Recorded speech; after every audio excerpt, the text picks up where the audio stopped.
Honours বা degree pass বা fail করা যে কোনো মেয়ে বা ছেলের কাছে সবচেয়ে বিব্রতকর প্রশ্ন, তুমি এখন কি করো?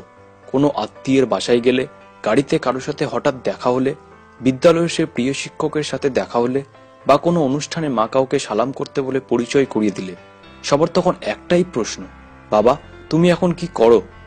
আপনি কি করছেন সেটাই যেন একজাতীয় সমস্যা। রাস্তায় কিংবা গাড়িতে বা কোনো অনুষ্ঠানে হঠাৎ পুরনো বন্ধুর সাথে দেখা হলে তারও একই প্রশ্ন, বন্ধু এখন তুই কি করিস? আপনার আজকের একটা কঠিন সিদ্ধান্তই আগামীতে উত্তর নিয়ে আসতে পারে এমন প্রশ্নের। পৃথিবীতে এমন একজন লোকও পাওয়া যাবে না যে কিনা সফল হতে চায় না, তবে আমার দ্বারা হবে না একথা বলা লোকের সংখ্যাও কিন্তু প্রচুর। যে বলে আমার দ্বারা হবে না সে নিজেও কিন্তু সফল হতে চায়, শুধু ভয় তার ব্যর্থতা। একটা কাজে ব্যর্থ হলে সে আর অন্য কাজে হাত বাড়াতে চায় না। চুন খেয়ে গাল পুড়ে গেলে তখন দই দেখলেও ভয় লাগে। ব্যর্থতাও জীবনের এক শিক্ষা।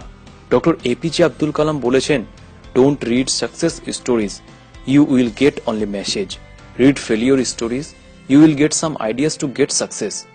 যদি আপনি জীবনে ক্রমাগত ব্যর্থ হয়ে থাকেন, তবে আজ আমি এই ভিডিওর মাধ্যমে আপনাকে একটা চ্যালেঞ্জ ছুড়ে দিলাম। যদি আপনি হতাশ না হয়ে কাজ করে যান, তবে সফল হবেনই হবেন। চ্যালেঞ্জ। কথা হলো একজন নব্য এসএসপির সাথে। আজ থেকে 3 বছর আগেও নাকি কেউ তাকে গ্যাজেটেড অফিসার হওয়ার স্বপ্ন দেখালে তিনি তাকে পাগল বলতেন। এতটাই অবিশ্বাস্য হচ্ছিল ওনার এই সফলতা। আর অন্যদিকে আরেকজন বলেছেন তিনি নাকি ম্যাজিস্ট্রেট হবেন। এটা শুনে তার বন্ধুরা হাসাহাসি করত, কারণ ওনার সামান্য একটা সেকেন্ড ক্লাস চাকরিও হচ্ছিল না বলে। হ্যাঁ সত্যি, তার কোনো সেকেন্ড ক্লাস চাকরি হয়নি, কিন্তু বিধাতার কি অপূর্ব খেলা, যার কিনা একটা সেকেন্ড ক্লাস চাকরিও হয়নি, সেই তিনি আজ first class gazetted officer, magistrate. তার যে বন্ধুরা এতদিন তার স্বপ্ন নিয়ে হাসাহাসি করেছিল, আজ তারাই বলছে আমরা জানতাম তুই পারবি। দেখছেন কিভাবে মুখের কথা বদলে যায় একটি সফলতায়।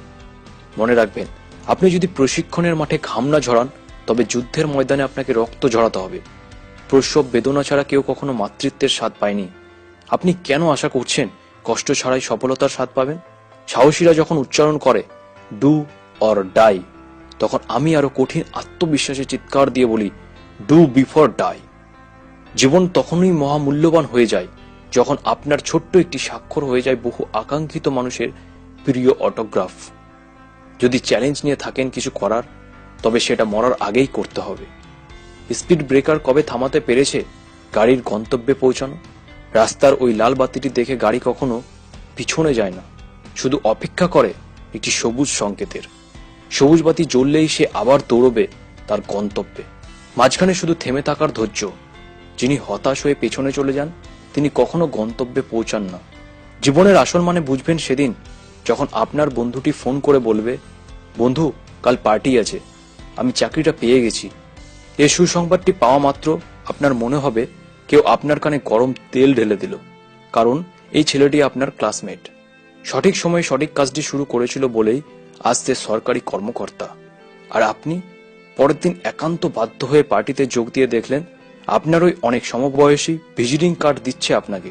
এখন জনাব, আমার প্রশ্ন আপনার কাছে, আপনার ভিজিটিং কার্ডটি কোথায়?